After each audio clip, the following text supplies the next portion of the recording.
Just want to say hi to all of our Arsenal fans, all of our Arsenal viewers, and would like to say sorry for my prediction last week again in Arsenal versus Norwich. I said Norwich was going to score against Arsenal, and they obviously didn't. Well done to Arsenal, and thanks for proving me wrong. Keep up the good work this season. I didn't have faith in West Ham, my own team. I didn't trust this badge, and that makes me sad. You know, I thought we were going to lose. Instead, we just looked really shite and got a draw, and Antonio got a red card. So you know what? I apologise. I actually apologise for exaggerating how good we were going to go on that weekend. I thought we were just going to lose. I apologise for having faith in you guys. I'm terribly sorry.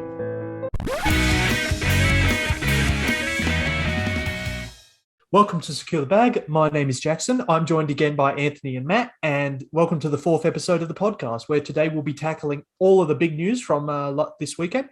We'll be talking about Salah's 100th Premier League goal, about the Crystal Palace-Tottenham game, about Ronaldo's influence on the Man United dressing room, and of course, is Rafa Benitez turning Everton into European contenders? Let's get straight into it and talk about the game reactions for this coming week, lads. I heard you guys had good results. I heard that your teams had pretty good games. How about we start with that, huh? Sure did. 4-1. Yeah, 3-0. Chelsea won 3-0 against Aston Villa.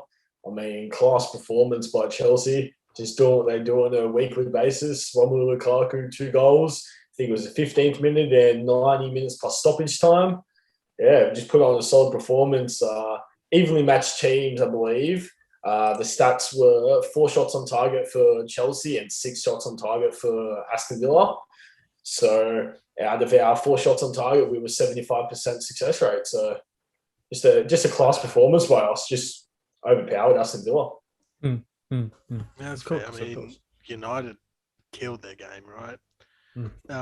We actually didn't put in the best defensive efforts.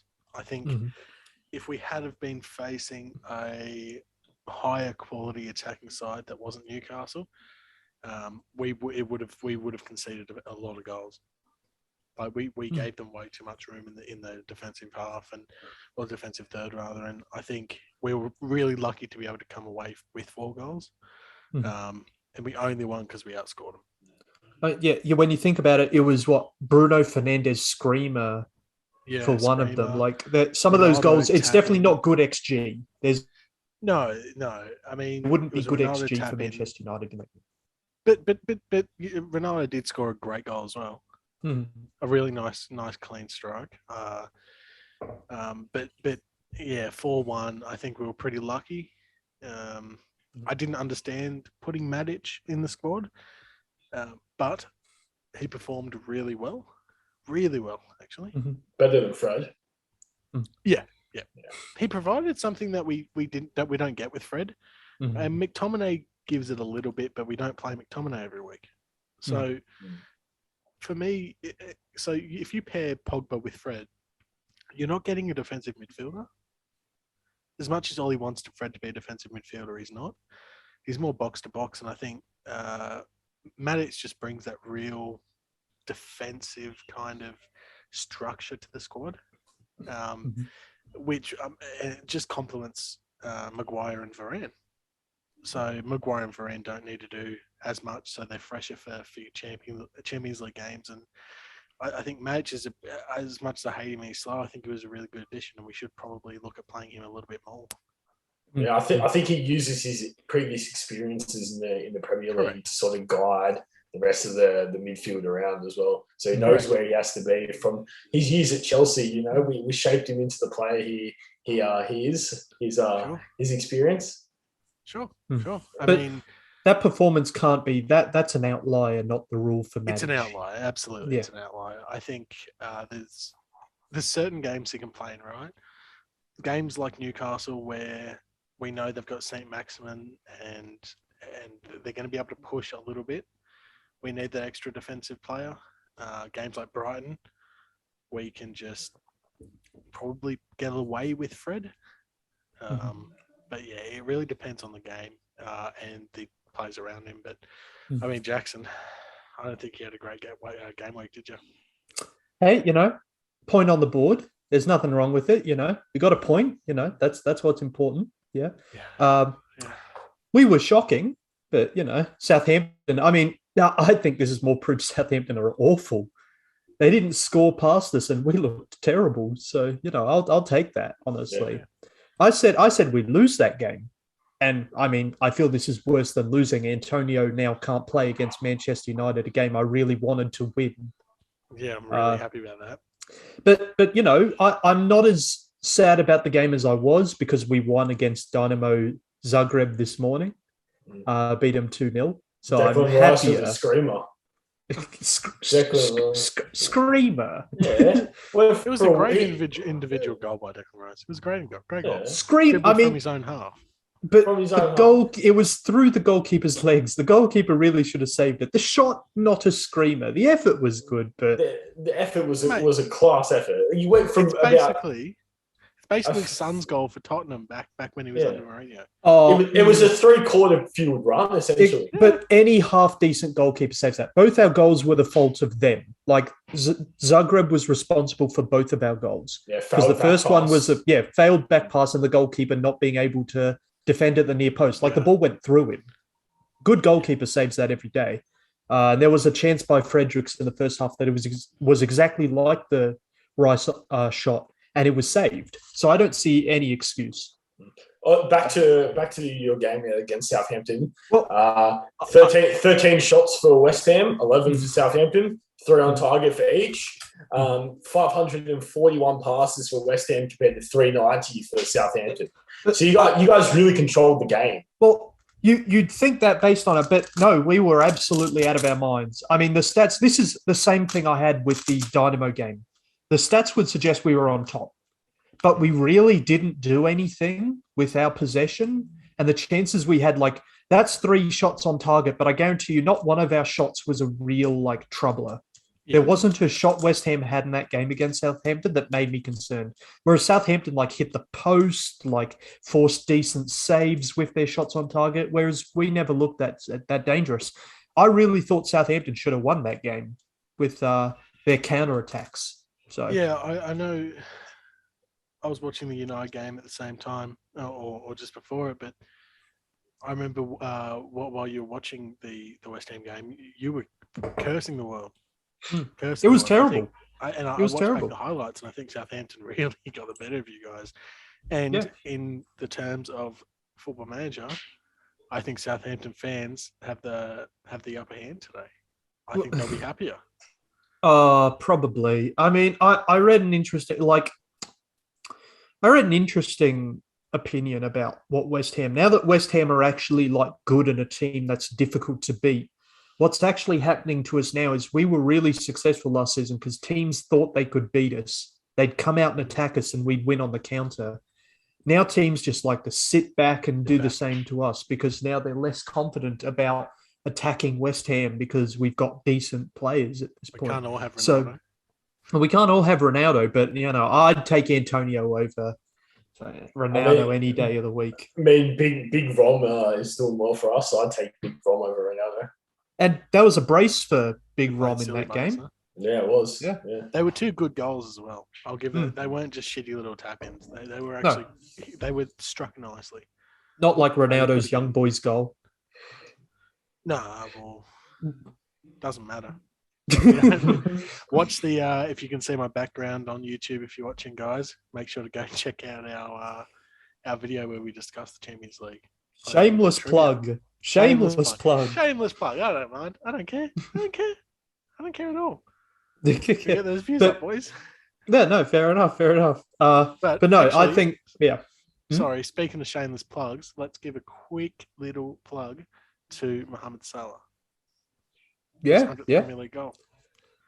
Absolutely. If I had to say anything about him, I mean, I don't think he's been. He's been a quality player for 4 seasons now. But it was that first season for me that he really shone when he got 32 goals for Liverpool. Yeah. 17, 18. Yeah, 17, 18. That was it. I mean, every season he's got around 20 goals. There's no doubt he's one of the best forwards in the league with 20 goals a season. But that was the season for me when I went. For me, he's a world-class striker because of that season. Well, not a striker, but a forward for that season. Yeah. Because I remember those goals. They weren't just easy goals. They were, I mean, I remember like one of my favorite goals he's ever scored was against Watford. He actually scored 4 goals in this game. And what actually happened is he had 5 Watford players like tripping back and forth trying to get the ball from him, and he slipped it past all 5 of them and passed the goalkeeper in. It was an incredible. That wasn't the goal of the season, was it? I don't think it was the goal of the season, but it was the goal of the season in my mind. Incredible. And the other one was when they won the league against Chelsea. He scored an absolute screamer against Chelsea, 2-0. He scores nice goals. Exactly. Yeah, he does. There's a lot to say about a man that scores tap-ins for a living, and a man that actually works for his goals, gets in good positions, beats his man, scores a worldie at the end of it.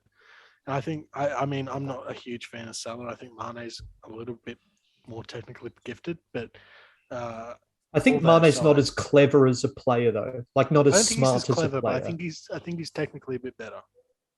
As in, he looks nicer on the ball. But Salah makes better runs, I guess. But yeah, I mean, don't you remember that run against Manchester United a few seasons ago when they won 2-0? Virgil van Dijk header, and then Salah running through in like injury time to make it 2-0. He like shoved Dan James off him like it was nothing and scored. Yeah, but that's not hard. Don't remember. No, don't remember. Don't remember? Jeez, nope. That's a shame. That one left the mind. That one's gone. Sorry, mate. And he made a similar run to beat you guys 4-2 last season. Yeah, I'm sure. Nah. I'm sure a lot of things have slipped your mind, Ethan. Yep. So we're going here now. Huh? Fantastic. There's no Liverpool fans here. We can talk about slips and not have anyone be traumatized. So it's That's it. Stevie G.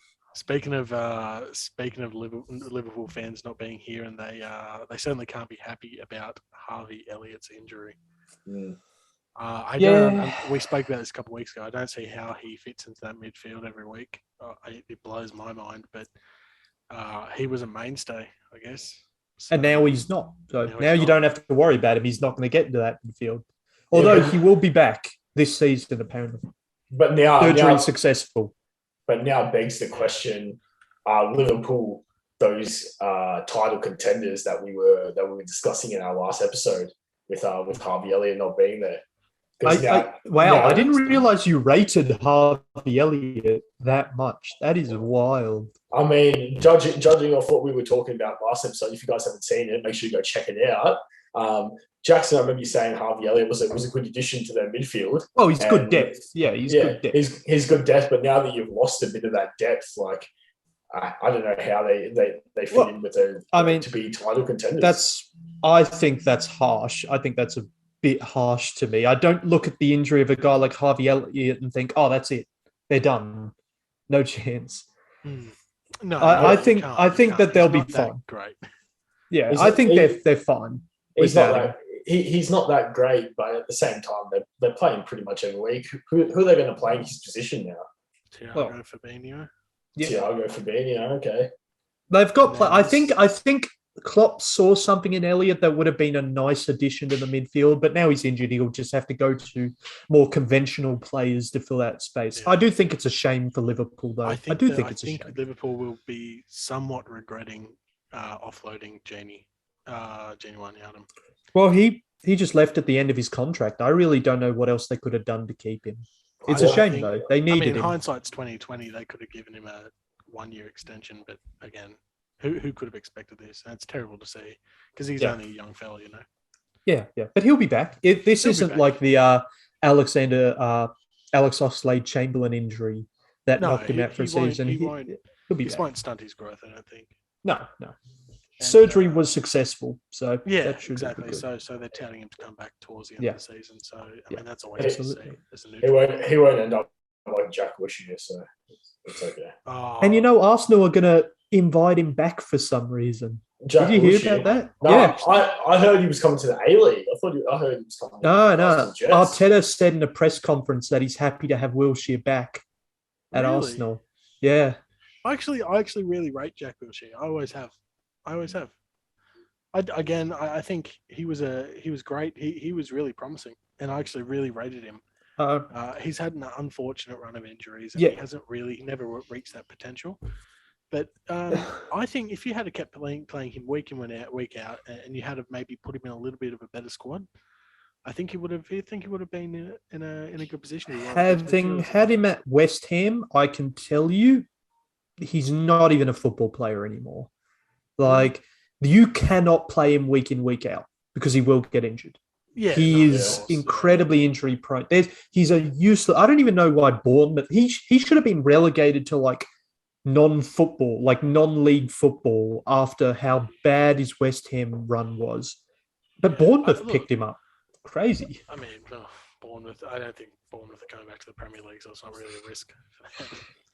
No, he's on a free now. His contract run out with them, so they seem to get the lesson. So that's okay, boys. Okay, crazy idea. Us three, we start Imagine Football Club. Our first big signing is Jack Wilshere on a free. I mean, if this is as part of our getting Arsenal relegated chat, yeah, sure. This sounds fun to me. Sure. I agree with that. FA Cup is for smaller clubs, mate. Wow. Then why haven't you guys won it? Let's move on. No, because we're a big club. That wasn't what I was implying. Let's move on. Yeah, let's have a crack at the next topic and talk about Crystal Palace. Yeah. Guys, this was a boring game. This was a boring game to watch. I mean, there was one exciting part of this game. Well, the first half, I put up a picture on Twitter and it was just, riveting half. And it was literally kickoff, halftime. The only two events of that half, kickoff, halftime. It was boring. We can't talk about the game and not talk about Tanganga. Matt, I know Matt has some thoughts about Tanganga. Look, I was going to pick him with my fantasy Premier League team before this game week started, and then I opted not to. And lucky I didn't, because he got 2 yellow cards, got a red card, suspended for a week. I believe what happened in the game was there was a challenge on a Tottenham player, and Crystal Palace continued to play on. Zaha comes down the line and continues to attack the goal, and Tanganga chases him down and doesn't really make a challenge at the ball. It doesn't even really use any football technique, really. It's more of a shoulder charge. Yeah, it's more of a shoulder charge, and then it's on from there. I mean, we've seen Wilfried Zaha lose his head a couple of times, but this was a minor implosion by Wilfried Zaha, and it was interesting to see how both of them reacted, especially even the referee as well get involved. I mean, you look at that and you say, well, okay, that was a yellow. It was his second tackle on Jordan Ayew. It wasn't a red, in my opinion. The only reason he got a second yellow for that, sorry, it wasn't a yellow. The only reason he got the second yellow is because he was already on one, if that makes sense. Yeah. Here's the thing, though. He was looking like, if it wasn't that tackle, he would have gotten a second yellow later anyway. He was like looking for a fight. Like he was like, he had no discipline. He was reckless. He was getting aggressive. Like the Zaha tackle was ridiculous. He just shoved Zaha over and then fronted up. He was looking nasty. Even before that, I was looking at him and saying, he is going to get a red if he doesn't calm down and control his anger, because he's losing it. And then the Jordan Ayew tackle happened and he got a red. If it hadn't been that tackle, we would have done something a couple minutes later and gotten a red anyway. That's very possible, yeah. And you know, that was disgraceful. He's a younger player and he shouldn't be getting that way. He should be, especially against Crystal Palace. What a strange game to let your emotions take control and lose your mind. You say that, but Crystal Palace had 18 shots and 62.3% of the possession. Tottenham finished the game entirely with only 2 shots. So he would have been very frustrated. I think it was a very frustrating day for Tottenham. But both teams were pretty appalling in attack until the red card, and then Crystal Palace really kicked it up a gear. Correct. And we saw the fastest debut goal in the Premier League. 28 seconds for Eduoard's goal. And then he scored a second. It was. It was really good. He looked deadly. I mean, they were good goals. They weren't shitty little tap-ins. Yeah. They were proper goals. I mean, his second goal realistically could have been saved by Lloris, but it was very poor keeping. It was very poor keeping. It could have been saved. Let's be kind to Lloris and note that his defense did him no favors there. No, I was I remember we were watching it together, and I actually initially said to you guys that's offside because on the screen you actually couldn't see a defender near him. So I'm like, okay, so he's just that far offside. But they showed a different angle. The defender's fucking 10, 15 meters away from him. Where's the marking? He wasn't marking anyone either. But you could see that someone had figured it out, though, because what a Tottenham player, you can see in the highlights, a Tottenham player's like seen him and it's like, oh, I'm going to book it, and just like runs at him. But he's too late anyway. I think that might have been the fullback, whoever they replaced Tanganga with at that point in the game would have run in to try and deal with that. Or maybe that was the thing. Maybe it was Tanganga's red card that opened up that space on that side of the pitch to allow that to happen. I think it was Ben Davies that came running. Might have been Ben Davies, yeah. But I mean, I do have to say though that those were the 2 second goals, but they won 3-0, and the first goal was a pretty average penalty. You think it was a penalty? That shouldn't have been a penalty in my mind. No, I don't think so either. No, there are some challenges that you see that are obvious penalty. No, his arms are here. Yeah. His arms are like here on his body. Yeah. They're not like out here. They're locked into his body. He's like gone for it, and it's hit his arm there. Correct. I mean, I can admit last week that the Reece James handball, even though it comes off his knee, it's rightly so a handball. But this one here, this one is rough. Yeah, the thing I can say about the Reece James one is that even if it does come off his knee, the way the ball's going, how that should have happened is it comes off his knee and goes into the back of the net. Yeah, that's what I'm saying. But it doesn't, because his hand's like out here, which isn't natural. He's increased the size of his body quite significantly by putting his hands like out. But this is not that. They shouldn't have got this penalty. This was not handball. I mean, I want to quickly touch on just before we wrap up talking about this game. I want to talk about the managers, and is Nuno the right guy for Tottenham? I mean, obviously Nuno's pretty well accomplished with Wolves. So he took them from nothing to something, pretty much. And on the flip side, I know, Jackson, you had some pretty strong thoughts about Vieira.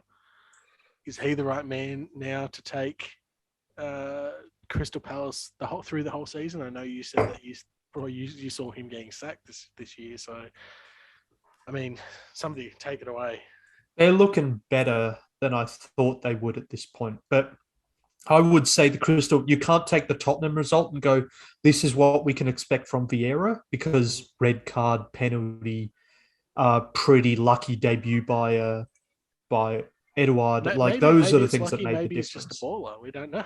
Well, I didn't see anything in that game that like Patrick Vieira did. Like, I don't know. I didn't find it. Yeah, I didn't find it to be like a tactical like mastermind move by Vieira or anything.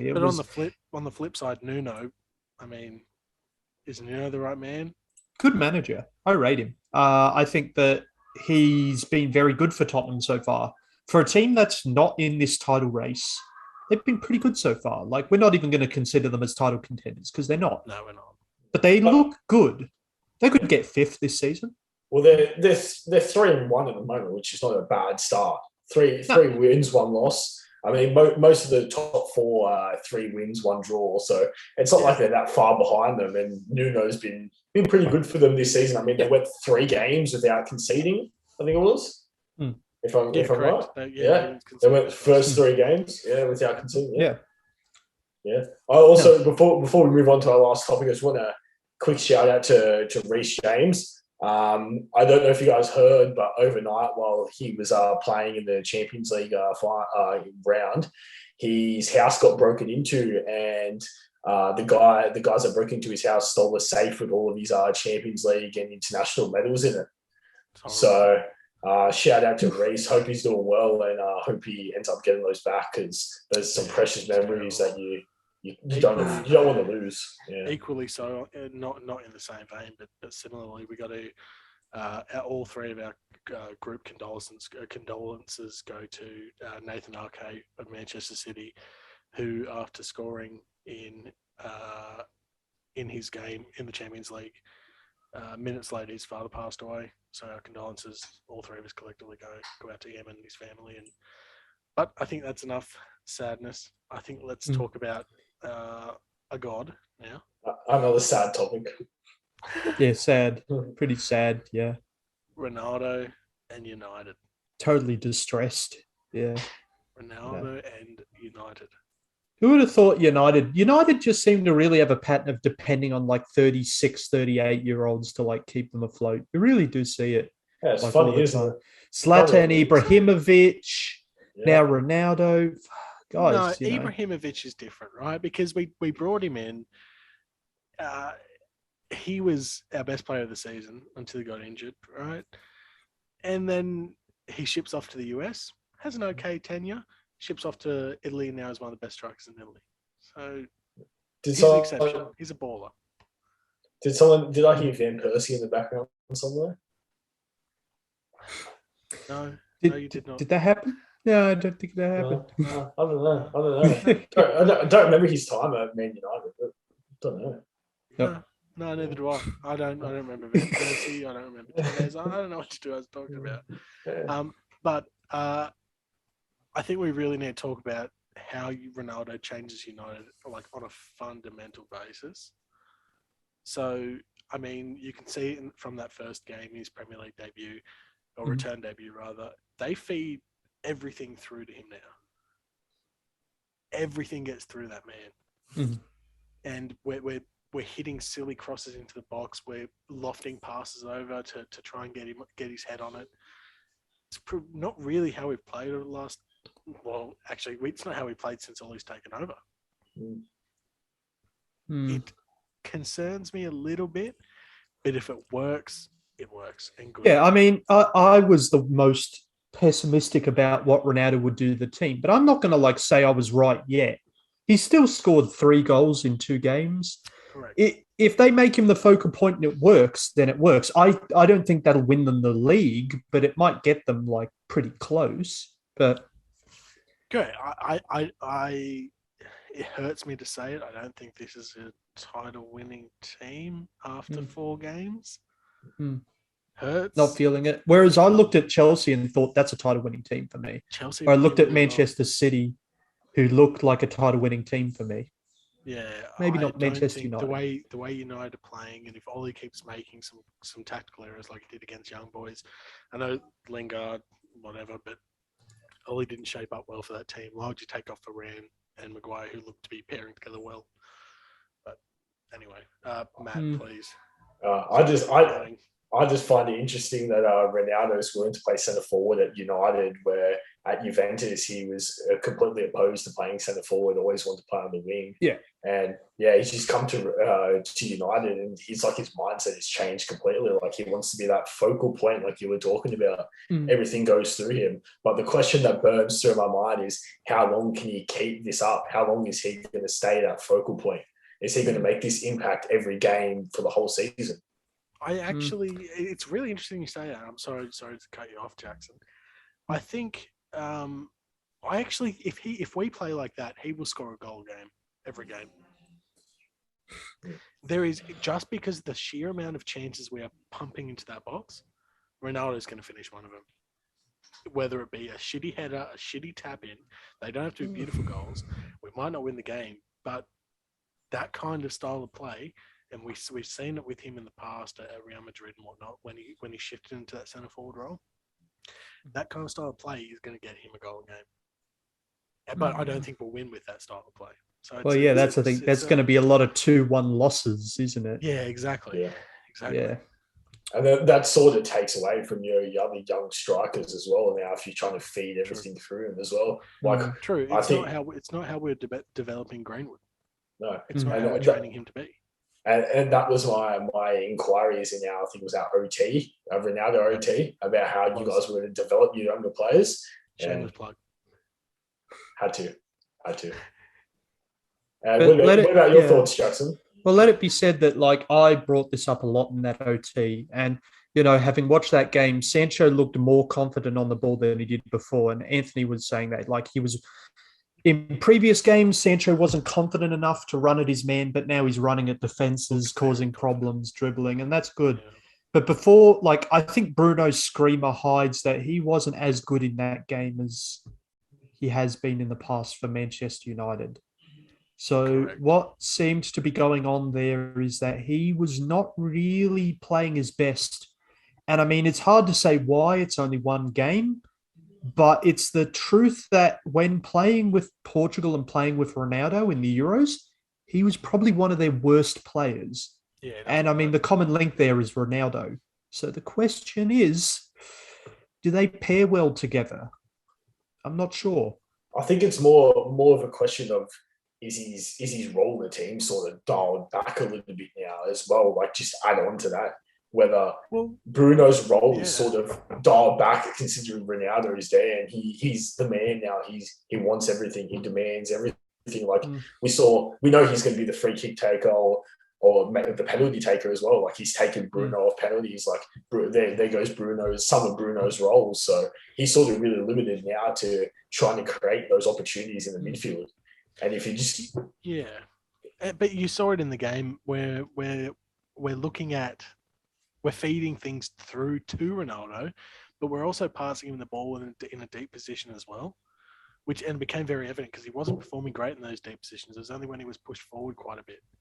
And that was kind of Bruno's role. And as much as I hate to say it, Bruno is a little bit better at kind of looking and creating those plays than Ronaldo is. Ronaldo's better at finishing them, but that used to be Bruno's role, and that's a really good point that you raised, Matt. I don't think we're going to be relying on Bruno as much, and I think Bruno only looked as good as he did when you take a step back and I take my bias out of it. Bruno only looked as good as he did because he kept scoring goals and kept scoring penalties. Take that away from him. He got a few assists, yes, but he's not nearly the player that we think he is when Ronaldo is playing with him. So I don't know what's worse. It's also that, like, I don't think Bruno's going deeper though as a result of this though. He's still playing quite far forward. It's actually Pogba who's shifting back. So Pogba's the one who's being forced to a deep role. And I think the media were praising him. They were like, oh, he played really great in that game. But Mourinho did that to Pogba as well. Mourinho was playing Pogba deep when he had Pogba. And Pogba's career, like, grinded to a halt. It was stalling, yeah. Yeah, I don't know if that's a good idea. And that makes you wonder, is that we talk about Bruno as being one potential casualty of Ronaldo, but does Pogba then come as a second if he gets pushed in deep as a result of Ronaldo being there now? I mean, we could say Sancho looks better and maybe Rashford will play better, but losing Pogba and Bruno... I guess you can add Greenwood to that as well because, if he doesn't play, yeah. Exactly, yeah. Yeah. I don't know. It looks dodgy to me. There's players that you begin to lose out on who you really need to perform to win titles. Like our title-winning team, every single player performs. Like when Man City won the league in 17-18, there's not a single player there that I would go, yeah, they didn't carry their weight. They looked like worse. Like every single player has to do their part. And I don't think that's this Manchester United side. Ronaldo's a complicated figure. He is a complicated figure, yeah. That's even more prevalent in when Leicester won the title as well. I mean, all those guys bonded together and everyone played their role and they participated in every way they could to try and make sure they got over the hump to get the championship. Yeah. But the difference now is it's even harder because Leicester only won with 80 points, 81 points. Exactly. To win the league now, you've got to be even better. You've got to get 90 plus points. Oh, look, to win the league this season. Yeah. I mean, that didn't happen last season. Oh, well, it didn't happen last season because there was a lot of teams that were bad. But this season round, there's a lot of competition. I reckon there's several teams that are going to get in the 80-point range. Oh, absolutely. You're going to need to get yourself up into the mid-90s to win this title. Absolutely. You've got to do it. And I don't know if they got it. Yeah, no, I can't say United getting 94 points to win a league. Yeah, absolutely. Not if we're drawing games to fucking Southampton. And again, no, I can't take that away from West Ham. You guys played shitty. We played shitty. Southampton, whatever. Credit where credit's due. But that's not how. Nobody, Jackson, you'll admit you don't think West Ham are going to win the league. Right? I hold out hope. In all seriousness, I don't think anybody expects West Ham to win the league.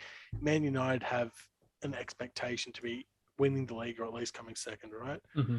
So it's kind of disturbing and it's concerning to see United draw to Southampton 1-1. That's not how you win the league. That's not how Man City wins the league. It's not how Liverpool wins the league. It's not how Man United will win the league. No. So, I mean, those the big games are important, but those little games are just as important as those little games. I'd actually argue they're more important because if you can't clinch those and you can only win the big games, which is what happened to Ollie last year, you can't do anything with it. The title-winning team will win those games 1-0. Mm-hmm. A title-winning team will just scrape over the line against these park-the-bus sides, these counter-attacking sides. Like, that was Liverpool when they won it. They were winning, like, 2-1 against Sheffield, like, just squeaking by in these games. But that's title-winning mentality. Do Manchester United have that? It's questionable. And, I mean, maybe the Champions League result doesn't help. Yeah. No, it doesn't. But maybe Ronaldo brings that mentality. Yeah, maybe. But, I mean, he's done it off the pitch. We got some very interesting reports here, everyone. I think we start with Ronaldo's diet of quinoa, avocado, and boiled eggs. So I think the report was that the players, when they had the pre-match meal with Ronaldo, looked that Ronaldo wasn't having pudding and decided they wouldn't have pudding themselves. That's doing the rounds around the media. But that's what kind of he would be the most fit 36-year-old man on earth. He's the most ripped, the leanest, the quickest. He's the most agile. He's the fittest and most athletic 36-year-old man on earth, and nobody can question that.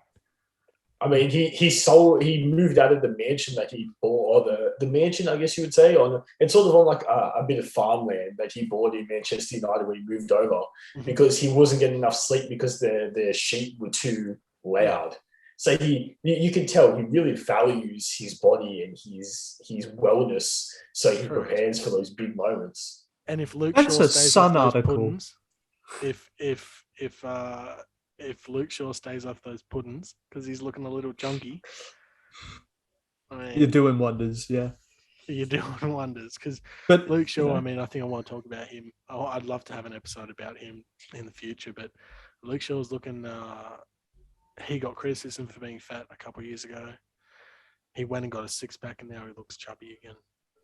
I don't know. Celebrated too hard when he thought that it was coming home. Went to Rome instead. Yeah, right. Oh, boo. Don't bring that up. I do wonder.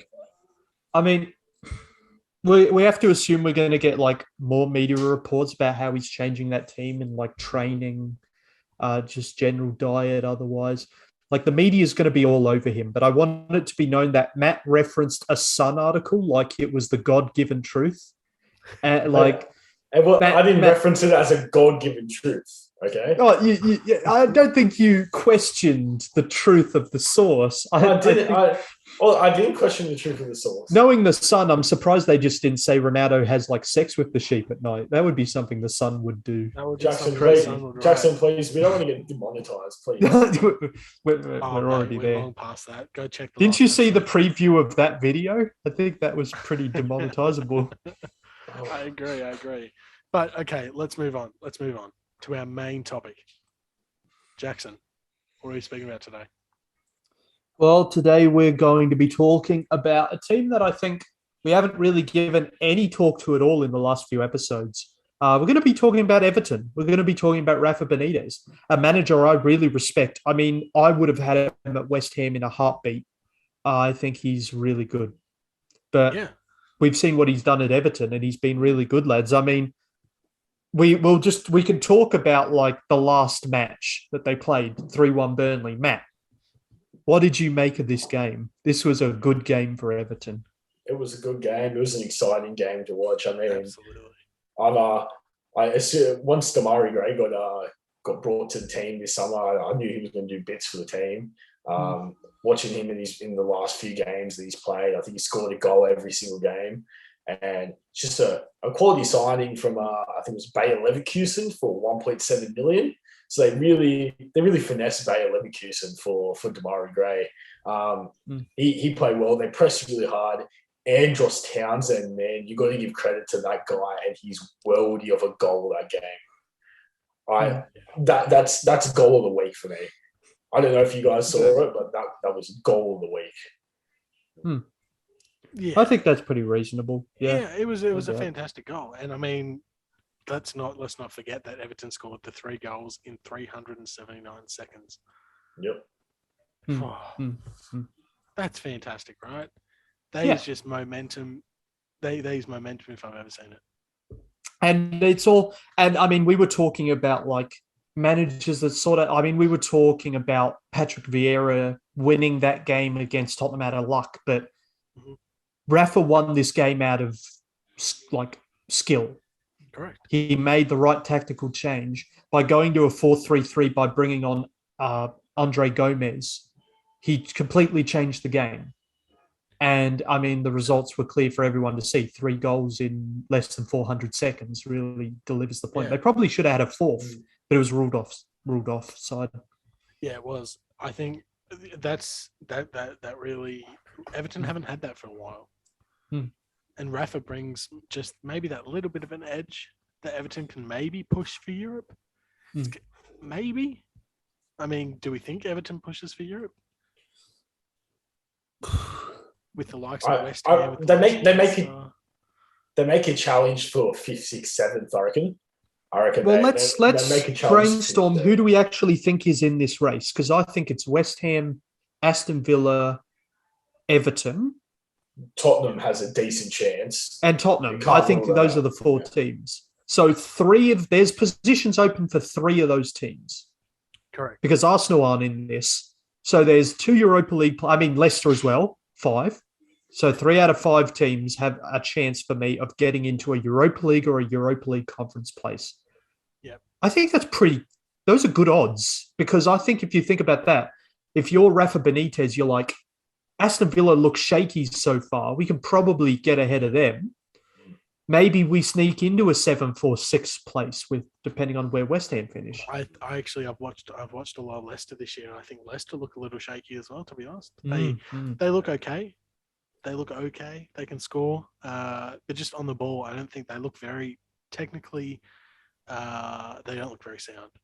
And I think when you come up against a bigger club like Man City and you're scrapping for the ball against fucking Norwich, you're going to get demolished. I think taken apart. I think Leicester really bases a lot of their play around Jamie Vardy, whether it be going through him or having his impact on the field. And he's gone when he's not on the field. You can see his impact is prevalent. They have a couple of injuries already in the league, so it's not looking good for them. It's looking peak for them at the moment. So I wouldn't put it past them to drop down to that 7th, 8th spot with the way they're playing. Yeah, all you need is Vardy to have a subpar season, not to his standard, and you see them drop from, I think they were top 5 last year down to closer to the mid-table. Well, and that's another thing. I mean, when you bring up Leicester, they didn't recruit half as good as Everton did. But it's got to be said that they've had some injuries though. I mean, I thought their recruitment was all right this season, but injuries sort of negated the depth they were trying to work with. But compared to Everton, I mean, they got Andros Townsend on a free. I mean, and Matt Hughes brought Damari Gray. Yep. And then Salman Rondon back pairing with Rafa. So they know each other. They can perform well with each other. I think we spoke about this on our transfer deadline day roundup, which I highly encourage everybody to go watch. It's a great episode, very informative, funny, witty, shameless plug. There's only 2 things I would like to bring up about Everton though. Is I think their fullbacks lack depth. I think Digne is their only real true left back in the squad, And Don't that's something forget, Andros that Townsend has played fullback before. That's true. More of a winger, of course, but I've seen Andros Townsend be deployed as a fullback before. Maybe not a lot, but he's definitely been deployed back there before. Yep. And the other real question I have around Everton is James Rodriguez. I mean, his role at the club at the moment, it's pretty prevalent. He doesn't want to be there. Like, he admitted on stream that he didn't even know who they were going to play the next week or who they were playing that weekend. Like, if you don't want to be in the squad, request a transfer, go to another club, move. Don't just sit there because you know that you're going to be making money and you just got to go onto the pitch and have a subpar game. Yeah, absolutely. Everton do need to sell him if just to get the wages off the books, so they can bring in some Rafa-style players. I've always been under the impression that James Rodriguez isn't actually as good as we think he is. I mean, obviously, we've actually spoken about this on the podcast before. Maybe it was an OT. I'm actually not sure. Everybody's just going to have to go watch all of them to find out. But the only we're killing the plugs today, boys. The only reason he got signed to Real Madrid is because of his World Cup performance. Exactly. And that year at the World Cup, Colombia didn't play fantastic teams. You're forgetting. He scored a lot of goals. He got the Golden Boot, mainly because of those group stage games. And Colombia had an easy group stage. So, I mean, I actually don't think he's as good as everyone makes him out to be. If I can compare him to anyone, he's a shitter, less agile, less technical version of Coutinho, in my opinion. Which I don't think is a bad judgment. I think they're very similar players, but I think James Rodriguez is definitely at Everton's level. But if he wants to be there or not, whether he thinks he's too good or he's over football, which we see happen, I mean, so be it. But they've got to move him on, I think. Yeah, I mentality. I completely agree. I mean, after that World Cup performance, you don't really see him doing that much. I mean, Real Madrid wasn't really impactful player. I mean, that squad was built with a few heavy hitters like Ronaldo, Benzema, Bale. They still had their back line of Ramos. I forgot who was in goal at that time. Maybe Coutinho was still there, or he wasn't there yet. But they had a good squad that year, and that I thought he underperformed in that squad. But then again, I think underperform is not quite the word when you look at the rest of his career. I think it's just more the fact that, first impressions are everything. And he made a fantastic first impression. Yeah. But then there's a reason he's at Everton now. Yeah, exactly. That's what I'm saying. His first impression was amazing, but after that, he couldn't really back up. Correct. He doesn't add much to that Everton squad. I mean, they're not even playing him every week. So, I don't know, Jackson, do you have any thoughts? Do they just get rid of him? Do you lose that kind of mentality? I think they sell him as soon as possible, because I've heard as well that they're not actually, they don't actually have it in them to sign new players until they free up the wage bill. So they need him gone. You bring in more players that Rafa will want. I'm sure Rafa's got some players at Newcastle in mind that he wouldn't mind bringing around. He's already gone and grabbed Solomon Rondon. Correct. But I don't know if Rondon started yet. I don't believe for so, Everton. No. I think he's older as well. I don't know what role he's going to play at Everton, but he's good depth, and Rafa trusts him as a player, so I think that's fine. He had something different to DCL as well. I mean, he's what we're doing with Ronaldo at United now. Again, that he's there purely for the 80th minute where they've got to pump route one football. They've got to pump balls into the box. And it's not a bad thing. It's not a bad thing to have. United had Fellaini. Yeah. So. That's just Rafa Benitez, though. This is how it's going to go.